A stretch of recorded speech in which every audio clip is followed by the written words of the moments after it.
Hello, good morning students. तो चलिए आज का क्लास स्टार्ट करते हैं। तो पिछले क्लास में हम लोगों ने अध्याय 11 का प्रश्नावली 3 तक पढ़ लिए थे। तो आइए आज से आगे देखते हैं। तो आगे है हम लोगों का त्रिभुजों में समरूपता कैसे जांचें। तो आज पढ़ेंगे हम लोग त्रिभुजों में समरूपता जांचने के नियम को। तो आइए देखते हैं। तो यहाँ पर दिया है त्रिभुजों में समरूपता कैसे जांचें। तो आइए देखते हैं। अभी तक हमने देखा कि कोई भी दो त्रिभुज जैसे त्रिभुज पी क्यू आर और त्रिभुज एक्स वाई जेड को समरूप सिद्ध करने के लिए दो कसौटियाँ हैं, यानी कि दो नियम हैं। जैसे पहला संगत कोण बराबर हो, तो संगत कोण बराबर हो, और दूसरा जो है संगत भुजाओं में अनुपात समान हो या समानुपातिक हो। तो यहाँ दो त्रिभुज है, त्रिभुज ये पी क्यू आर, दो त्रिभुज पी क्यू आर और त्रिभुज एक्स वाई जेड है। तो पहला क्या है, संगत कोण बराबर हो। तो यहाँ संगत कोण देखते हैं, कोण P, ये कोण P का संगत कौन होगा, x होगा। उसी तरीके से कोण Q का संगत कौन होगा, y, और कोण R का संगत Z होगा। तो ये क्या होना चाहिए, बराबर होना चाहिए। यानी कि कोण P इक्वल टू कोण x, ये कोण P इक्वल टू कोण x हो गया, पहला संगत कोण बराबर। और दूसरा संगत कोण जैसे कोण Q इक्वल टू कोण y, तो ये कोण Q इक्वल टू कोण y ये है। फिर आगे कोण R इक्वल टू कोण Z, तो ये कोण R और ये कोण Z है। तो ये पहला नियम है, संगत कोण बराबर हो। और दूसरा बोलता है संगत भुजाओं में अनुपात समान हो, और संगत भुजाओं का अनुपात क्या हो, समान हो। जैसे पी क्यू का संगत कौन होगा, एक्स वाई होगा, और यहाँ क्यू आर का संगत कौन होगा, दूसरे त्रिभुज में एक्स जेड होगा। और पी आर का संगत कौन होगा, ये एक्स जेड या जेड एक्स, ये वाला होगा। तो ये इसका अनुपात क्या होना चाहिए, बराबर होना चाहिए। जैसे ये P Q upon X Y, तो ये P Q upon X Y is equal Q R upon X Y या वाई जेड, वाई जेड, ये हो जाएगा इज इक्वल टू क्या हो जाएगा, आर पी, ये आर पी अपॉन क्या हो जाएगा, जेड एक्स, ये इक्वल होगा। तो ये तीनों इक्वल रहेंगे तो समरूप होंगे। तब त्रिभुज पी क्यू आर समरूप त्रिभुज एक्स वाई जेड, तो ये त्रिभुज पी क्यू आर और त्रिभुज एक्स वाई जेड क्या हो जाएंगे, समरूप हो जाएंगे। कब, उनके संगत कोण और उनके संगत भुजाएं समानुपातिक या अनुपातिक हो। तो इनमें से कोई भी एक पूरी होने पर हम कह सकते हैं कि दोनों त्रिभुज समरूप हैं। तो इनमें से कोई सा भी समरूप एक शर्त जो है पूरी होने पर समरूप होगा, ये था। तो आगे देखते हैं कोण ए समरूपता की कसौटी। तो आइए देखते हैं क्या है। दो त्रिभुज, यदि दो त्रिभुजों में संगत कोण बराबर हों, दो त्रिभुजों में क्या हो, संगत कोण बराबर हों, तो उनकी संगत भुजाएं एक ही अनुपात में यानी कि समानुपाती होती है, इसलिए ये त्रिभुज समरूप होते हैं। क्या बोल रहा है, यदि दो त्रिभुज के संगत कोण बराबर हों, तो दो त्रिभुज दिए रहेगा, उनके संगत कोण आपस में बराबर हैं, तो उनकी संगत भुजाएं एक ही अनुपात में होगी, एक ही अनुपात में होती है, इसलिए ये त्रिभुज समरूप होते हैं। इस कसौटी को दो त्रिभुज की समरूपता की कोण ए कसौटी कहा जाता है। यदि दो त्रिभुज के सभी संगत कोण बराबर हों, अर्थात तीनों कोण बराबर हो, तो उसे क्या कहेंगे, कोण समरूपता से समरूप होंगे ये वो दो त्रिभुज। तो ये समझ गए, यानी कि कोण समरूपता होने के लिए क्या होना चाहिए, उन दोनों दिए गए त्रिभुजों का संगत कोण बराबर होना चाहिए, यानी कि तीनों कोण बराबर रहेगा, संगत है जो वो कोण। तो आइए देखें कि इन कसौटी को पूरा करने के लिए न्यूनतम कौन सी शर्तें ढूंढी जा सकती हैं। कोण समरूपता, यदि एक त्रिभुज के दो कोण एक अन्य त्रिभुज के क्रमशः दो कोण के बराबर हों, तो वे समरूप होते हैं। तो ये याद रखेंगे। यह त्रिभुज की समरूपता की कोण कसौटी है, कोण समरूप। और इसी कसौटी का उपयोग कर हम अन्य दो कसौटियाँ यानी कि नियम SAS साइड एंगल साइड और SSS साइड अर्थात भुजा और यहाँ पर भुजा को गणितीय रूप में सिद्ध करेंगे। तो आइए देखते हैं। पहला है प्रमेय 5 SAS भुजा कोण भुजा समरूपता प्रमेय अर्थात साइड एंगल साइड, या जिसको कहेंगे भुजा कोण भुजा समरूपता प्रमेय। तो क्या है आइए देखते हैं। यदि एक त्रिभुज का एक कोण दूसरे त्रिभुज के एक कोण के बराबर हो तथा इन कोणों को अंतर्गत करने वाली भुजाएं समानुपातिक हो तो दोनों त्रिभुज समरूप होते हैं। तो ये है भुजा कोण भुजा समरूपता प्रमेय। तो आइए एक बार फिर से देखते हैं क्या बोल रहा है। भुजा कोण भुजा समरूपता, यदि एक त्रिभुज का एक कोण दूसरे त्रिभुज के एक कोण के बराबर हो अर्थात संगत कोण बराबर हो तथा इन कोणों को अंतर्गत करने वाली भुजाएं, यानी कि इन कोणों को बनाने वाली जो भुजाएं हैं कि भुजाओं के अंतर्गत वाली भुजाएं समानुपाती हो तो दोनों त्रिभुज समरूप होते हैं। यानी कि वो जो कोण है जिसको बनाने वाली दो भुजा होगी वे दोनों कोण क्या होनी चाहिए, समानुपाती होनी चाहिए, तो दोनों त्रिभुज क्या होंगे, समरूप होते हैं। तो आइए देखते हैं। तो ये था प्रमेय नंबर 5। तो इसमें क्या बोला था, तो यदि एक त्रिभुज का एक कोण दूसरे त्रिभुज के एक कोण के बराबर हो तथा इन कोणों के अंतर्गत करने वाले, यानी कि इन कोणों को अर्थात तो जो कोण बनाएगा उसको बनाने वाली जो भुजा है वो समानुपाती हो तो दोनों त्रिभुज समरूप होंगे। जैसे कि दो त्रिभुज मैं यहाँ ले रहा हूँ, जैसे इस तरीके से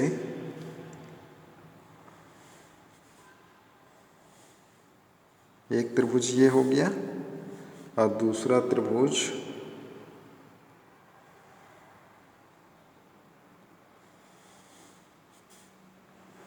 आप लोग स्केल और पेंसिल की सहायता से बनाएंगे।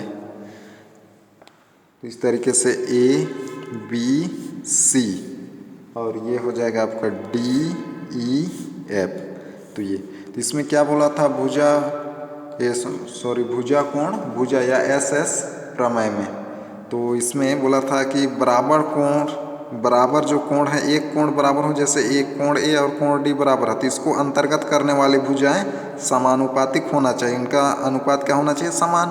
तो यानी कि यहाँ पर एक कोण A और कोण D क्या है, बराबर है, तो इसको बनाने वाली भुजा यानी कि कोण A को बनाने वाली भुजा पहले त्रिभुज में कौन है, ये BA या AB और ये AC या CA है। तीन दो भुजाओं से बना हुआ है ये कोण।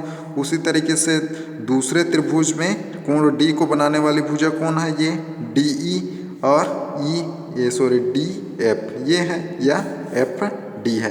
तो इनका जो अनुपात यानी कि AB/DE इक्वल टू किसके होगा, AC/DF के, ये बराबर होना चाहिए।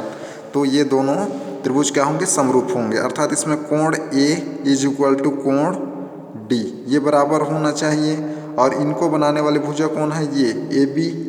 तो AB और इसमें से संगत भुजा है AB का संगत कौन होगा, DE/DE। उसी तरीके से यहाँ पर क्या हो जाएगा, AC और यहाँ क्या हो जाएगा, DF होगा, DF। तो इनका ये अनुपात हो गया, संगत भुजाओं का अनुपात, ये इसका अनुपात अपॉन ये और इसका संगत भुजा ये था। तो इनका अनुपात क्या होना चाहिए, बराबर। तो ये दो कंडीशन रहेगा तो क्या होगा, ये दोनों त्रिभुज समरूप होंगे। तो इसी को हम लोग को सिद्ध करना है। तो आइए देखते हैं। तो इसका सिद्ध, तो उपपत्ति तो उपपत्ति, तो यहाँ क्या लिखेंगे, इस प्रमेय को सिद्ध करने के लिए हम दो ऐसे त्रिभुज ABC और DEF लेंगे जिसमें AB/DE is equal to AC/DF, यानी कि बड़ा होना चाहिए कोण बड़ा होगा किससे, 1 से, यानी कि DE का जो मान होगा वह AB से तथा कोण A का मान होगा वो D के इक्वल हो। तो आइए देखते हैं।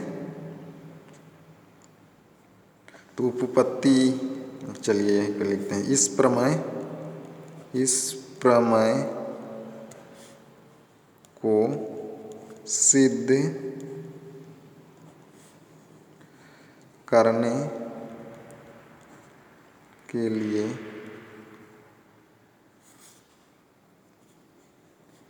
हम दो ऐसे त्रिभुज ए बी सी और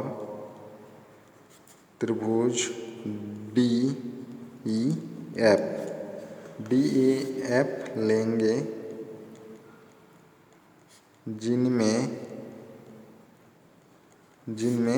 क्या होगा, A B upon D E is equal A C upon D F. ये किसके बराबर, 1 से, यानी कि 1 से ये दोनों छोटा होगा, यानी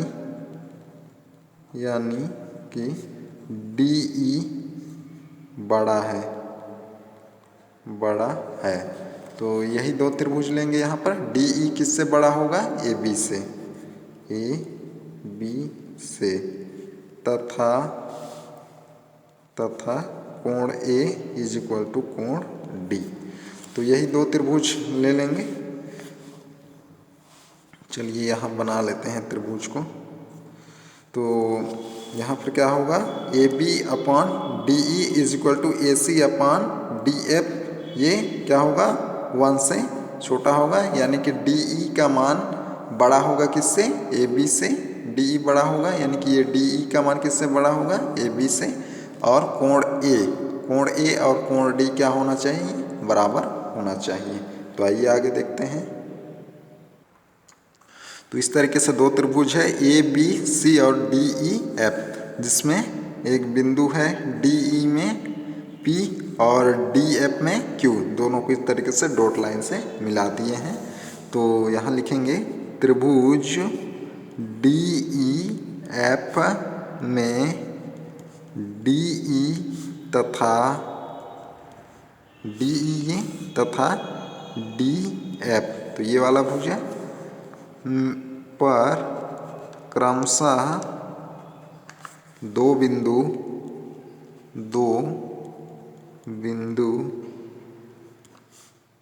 P व Q इस प्रकार लेते हैं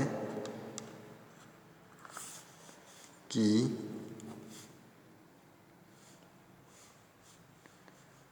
DP is equal to AB। क्या है, DP is equal to AB। तो ये DP का मान कितना होना चाहिए, AB के बराबर। तो इस तरीके से ऐसा लिए हैं। और इसी तरीके से और DQ, यानी कि ये DQ is equal to AC, ये AC के बराबर। इस तरीके से ऐसा ले लिए। अब P से Q को मिलाइए। तो यहाँ से ये मिला दिए P Q। तो किस तरीके से लेना है बिंदु P और Q को, D E पर P और D F पर Q। ऐसा लेना है कि D से लेकर P की दूरी किसके बराबर होना चाहिए, A से लेकर B के बराबर, और D से लेकर Q की दूरी किसके बराबर होना चाहिए, A से लेकर C के बराबर। तो इस तरीके से ले लिए और उसको मिला दिए। इस तरीके से डॉट लाइन से मिला दिए हैं। ये इतना समझ गए। अब आगे देखते हैं। तो यहाँ पर देख रहे होंगे कि यहाँ पर एक त्रिभुज DEF में भुजा EF के समांतर दिख रहा है ये PQ। तो ये समांतर है, तो यहाँ आधारभूत प्रमेय लगा देंगे। तो आधारभूत प्रमेय लगाएंगे तो क्या हो जाएगा, तो लगाते हैं। तो DP, ये DP upon DE, DP upon DE ये हो जाएगा इज इक्वल टू, उसी तरीके से इधर हो जाएगा DQ अपॉन DF, ऐसा हो जाएगा। ये इतना समझ गए। तो यहाँ पर चूंकि AB upon DE, AB upon क्या है, DE के बराबर, ये समानुपातिक होता है प्रमेय के अनुसार। तो AC अपॉन DF ये हो जाएगा AC upon DF, AB upon DE और AC अपॉन DF ये है। तो इसलिए क्या हो जाएगा, पी क्यू समांतर ई एफ। तो इसलिए क्या हो जाएगा, पी क्यू किसके समांतर होगा, ई एफ के, क्योंकि यहाँ दो कोण जो हैं वो समरूप, ये दो कोण बराबर है और उनके संगत भुजा अनुपातिक है। तो इसलिए यहाँ पर ये आधारभूत अनुपातिक प्रमेय लगा दिए हैं। तो क्या हो जाएगा, डी पी और D E, D P upon D E is equal to क्या है, D Q upon D F. तो इसलिए क्या हो जाएगा, पी क्यू समांतर ई एफ के हो जाएगा, आधारभूत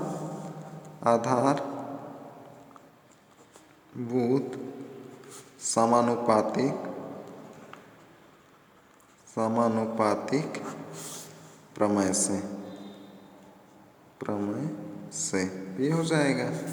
तो अतः इसलिए कोण P इज इक्वल टू कोण E, कोण P ये और कोण E क्या होगा, बराबर होगा, क्योंकि ये क्या है, संगत कोण है। यहाँ पर E F और P Q समांतर है, जिसको ये क्या कर रहा है, प्रतिच्छेद कर रहा है। तो प्रतिच्छेद रेखा के एक ही तरफ है, दोनों समांतर रेखा को प्रतिच्छेद कर रहा है, तो उसके एक ही तरफ के कोण क्या होते हैं, संगत कोण। तो इसलिए ये कोण और ये कोण क्या हो जाएगा, यानी कि ये कोण E और कोण P क्या होगा, बराबर होगा। तो उसी तरीके से आगे, और कोण Q इज इक्वल टू कोण F। तो ये कोण Q और ये कोण F भी क्या होगा, बराबर होगा।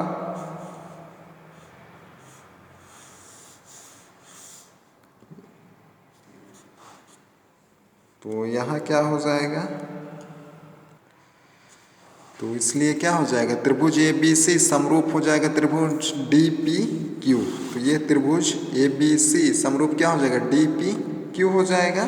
तो यहाँ पर चूंकि AB किसके इक्वल था, DP के इक्वल था, और AC इक्वल किसके था, DQ के, और कोण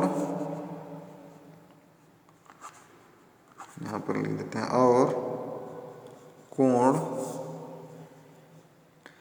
BAC is equal to PDQ। तो ये बराबर है, दो भुजा बराबर है। तो यहाँ चित्र में देख सकते हैं, यहाँ पर क्या था, AB किसके इक्वल था, DP के, और AC किसके इक्वल था, DQ के इक्वल था, और यहाँ पर कोण A और कोण D क्या है, बराबर है। तो इसलिए क्या हो जाएगा, समरूप हो जाएगा ये। तो ये हो गया समरूप। तो इसलिए क्या हो जाएगा, कोण B इज इक्वल टू कोण E और कोण C इज इक्वल टू कोण F। तो ये बराबर हो जाएगा। यहाँ पर कोण B और कोण E, तो ये कोण B और कोण E क्या होगा, बराबर होगा, क्योंकि समरूप है। तो समरूप त्रिभुज के संगत अवयव क्या होते हैं, बराबर होते हैं। तो ये बराबर हो जाएगा, संगत अवयव कोण B का संगत कोण E है, कोण C का संगत कोण F है। तो अतः क्या हो जाएगा, या इसलिए कोण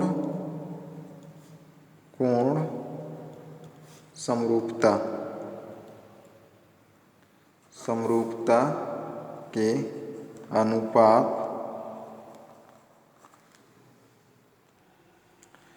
अनुपात के अनुसार त्रिभुज ABC और त्रिभुज DEF समरूप त्रिभुज हैं, यानी त्रिभुज ABC समरूप त्रिभुज DEF। तो यही सिद्ध करना था।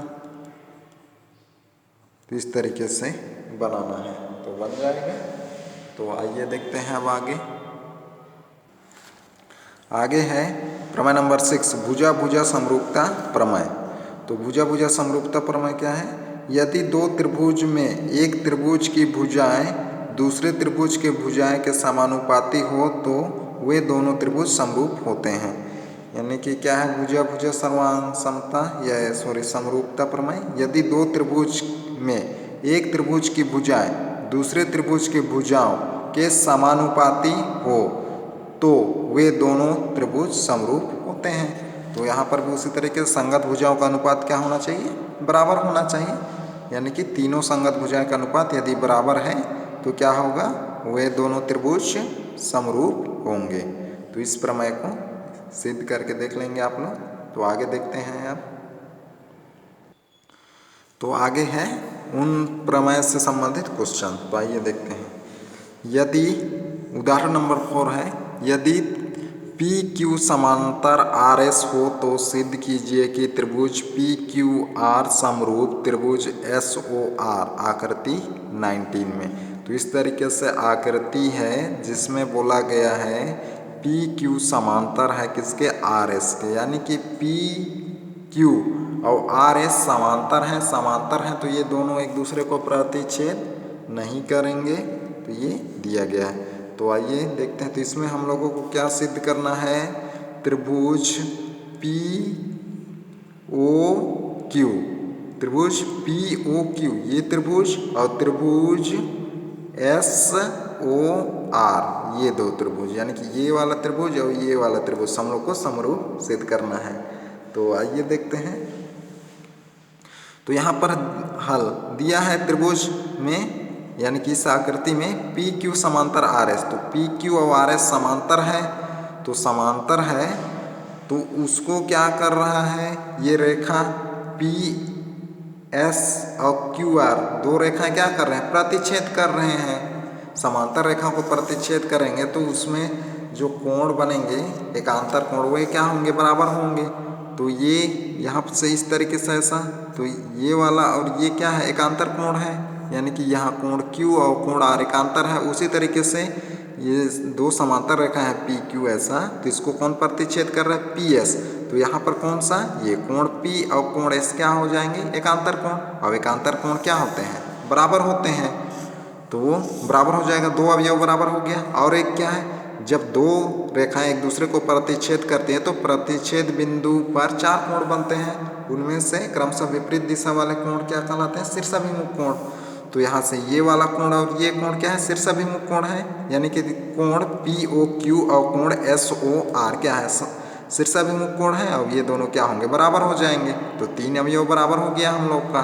तो क्या हो जाएगा, ये दोनों त्रिभुज समरूप होंगे। तो यहाँ देखते हैं कोण P इक्वल टू कोण S। तो ये कोण P और कोण S क्या है, एकांतर कोण है, तो एकांतर कोण बराबर होते हैं। उसी तरीके से ये कोण Q और कोण R एकांतर कोण है, ये बराबर हो जाएंगे। और साथ ही क्या हो जाएंगे, त्रिभुज POQ और त्रिभुज SOR शीर्षाभिमुख कोण है, तो ये बराबर हो जाएंगे। तो तीन अवयव बराबर हो गया, इसलिए क्या हो जाएगा, त्रिभुज POQ समरूप त्रिभुज SOR। तो ये सिद्ध हो गया, बन जाएगा।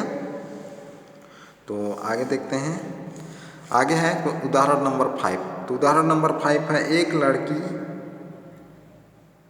जिसकी ऊंचाई 90 सेंटीमीटर है, एक पोस्ट लैंप जिस पर 3.6 मीटर ऊंचाई पर बल्ब लगा है से 1.2 मीटर प्रति सेकंड की चाल से दूर जा रही है। 4 सेकंड बाद उस लड़की की परछाई की लंबाई ज्ञात कीजिए। तो क्वेश्चन क्या बोल रहा है, एक लड़की है जिसकी ऊंचाई कितनी है, 90 सेंटीमीटर है, और एक लैंप पोस्ट है जिस पर, एक लैंप पोस्ट है यानी कि खंभा है समझ लो, तो जिस पर लैंप लगा हुआ है, जो जिसकी ऊंचाई जो है 3.6 मीटर है, पर बल्ब लगा है, से 1.2 मीटर प्रति सेकंड की चाल से कहाँ जा रही है, दूर जा रही है, यानी कि लैंप से दूर जा रही है, लैंप का जो खंभा है उससे दूर जा रही है। 4 सेकंड बाद उस लड़की की परछाई की लंबाई ज्ञात कीजिए, यानी कि 4 सेकंड हो जाएगा, उसके बाद उस लड़की की परछाई ज्ञात करना है। तो देखते हैं, जैसे ए बी क्या है, यहाँ एक लैंप का खंभा है जिस पर ये लैंप लगा है, और लड़की यहाँ है, मान लेते हैं लड़की की ऊंचाई जो है 90 सेंटीमीटर है। तो वो चल कर 4 सेकेंड, तो 4 सेकेंड में कहाँ पहुँच जाती है, बिंदु डी पर पहुँच जाती है। कहाँ से, ए बी है यहाँ पर, उससे दूर जा रही है, तो ये दूर जा रही है इस दिशा में, तो यहाँ पहुँच जाती है 4 सेकेंड बाद। तब उसकी परछाई और तो क्या करना, 4 सेकेंड बाद उस लड़की की परछाई की लंबाई ज्ञात कीजिए। तो 4 सेकेंड बाद ये उस लड़की की परछाई की लंबाई है कौन, डी सी है। तो इसी की ऊंचाई हम लोग को ज्ञात करना है। तो यहाँ देख रहे होंगे कि ये खंभा और ये लड़की की परछाई क्या है, समांतर है। तो इसी की ऊंचाई ज्ञात करना है। तो आइए देखते हैं। तो माना लैंप पोस्ट में बल्ब की ऊंचाई ए बी है। तो ये लैंप पोस्ट है जिसमें बल्ब की ऊंचाई ए बी है तथा लड़की की ऊंचाई सी डी। तो लड़की की ऊंचाई ये सी डी है, ये सी डी मान लिए हैं। यहाँ पे ये परछाई नहीं है, ये लड़की की ऊंचाई सी डी मान ली। चित्र में आप देख सकते हैं लड़की की परछाई डी ई। तो डी ई ये, तो परछाई कैसे बनेगा, नीचे बनता है, इस तरीके से खड़े हैं तो ऐसा बनेगा। तो यहाँ परछाई बनेगा। तो डी ई है, माना डी ई यानी कि परछाई की लंबाई को क्या मान लिए हैं, एक्स मान लिए हैं। और इसकी लंबाई कितना है, 90 सेंटीमीटर है। और इसकी ऊंचाई कितना है, 3.6, ये मीटर में है, ये सेंटीमीटर में है। और इसको मीटर में मान लिए हैं। तो चूंकि चाल बराबर क्या होता है, दूरी बटे समय होता है। 4 सेकेंड बचा, तो चाल बराबर क्या होता है, दूरी बटे समय। ये हो गया। तो इसलिए क्या हो जाएगा, बी डी क्या है, ये 4 सेकंड में चलेगी। यहाँ से चलना प्रारंभ की थी तो लड़की यहाँ पहुँची थी। उस किस 4 सेकंड चलने के बाद जो परछाई बनता है उसका हम लोग को लंबाई ज्ञात करना है। तो यहाँ था, तो 4 सेकंड में यहाँ पहुँच गई लड़की ये सी डी में, और तब परछाई क्या बना, डी ई बना। तो इसी का हम लोग को ज्ञात करना है, यानी कि डी ई ज्ञात करना है हम लोग को। तो डी ई ज्ञात होगा तो क्या होगा, लड़की की परछाई। तो चाल बराबर क्या होता है, दूरी बटे समय होता है। तो चाल यहाँ ये B D is equal to क्या हो जाएगा, दूरी। ये क्या है, दूरी है, 4 सेकंड में चलेगी दूरी ये है। और समय कितना लिया गया है, चाल बराबर दूरी बटे समय होता है। जैसे यहाँ पर चाल बराबर दूरी बटे समय ये होता है। तो यहाँ से इसको पक्षांतर कर देंगे तो दूरी निकालेंगे तो क्या हो जाएगा, चाल गुणित समय हो जाएगा। तो यहाँ ये दूरी, तो 4 सेकंड में चलेगी दूरी, ये हो जाएगा बी डी। तो दूरी इज इक्वल टू चाल गुणित समय। तो चाल कितना था, 4 सेकेंड में ये समय था 4 सेकेंड, और चली गई दूरी कितना था, 1.2 मीटर प्रति सेकेंड। तो ये हो जाएगा। तो ये हो गया, इतना गुणा कर दिए तो दूरी कितना हो गया, 4.8, यानी कि बी से लेकर डी तक की दूरी 4.8 मीटर। ये हो गया। अब त्रिभुज ए बी ई और त्रिभुज त्रिभुज ए बी ई। तो त्रिभुज ए बी ई और त्रिभुज सी डी ई में, तो इसमें ये दोनों कोण क्या है, 90-90 के हैं, प्रत्येक 90 है। अपोस्ट लैंब और लड़की भूमि से क्या है, ऊर्ध्वाधर है, इसलिए 90 बनेगा। तो यहाँ पर कोण ई और कोण ई बराबर होगा, क्योंकि ये दोनों त्रिभुज में सम्मिलित हो रहा है ई, तो ये उभयनिष्ठ कोण हो जाएगा। तो इसलिए त्रिभुज क्या हो जाएगा, त्रिभुज ए बी ई और त्रिभुज सी डी ई क्या है, समरूप है, समरूप त्रिभुज हैं। तो समरूप त्रिभुज के संगत अवयव क्या होते हैं, बराबर होते हैं। तो हम लोगों को ऊंचाई ये ज्ञात करना है, तो उसका लेते हैं समरूप अवयव यानी कि संगत भुजाओं का अनुपात। तो क्या हो जाएगा, बी ई अपान क्या होगा, डी ई। तो ये इस त्रिभुज में त्रिभुज ए बी ई और त्रिभुज सी डी ई में संगत कौन होगा, बी ई का संगत कौन होगा, डी ई होगा। तो इसलिए क्या हो जाएगा, बी ई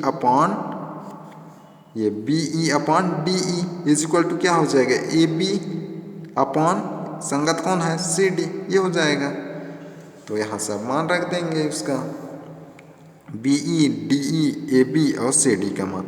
तो बी ई का मान कितना है, 4.8 मीटर है, और डी ई का मान कितना है, एक्स माने है ये, डी ई का मान प्लस, और इसका बी से लेकर ई की दूरी यहाँ तक तो है 4.8, इसको प्लस कर देंगे तो पूरा बी ई निकल जाएगा। तो इसलिए 4.8 प्लस एक्स अपान एक्स हो गया is equal to 3.6। A B का मान 3.6 मीटर ये हो गया।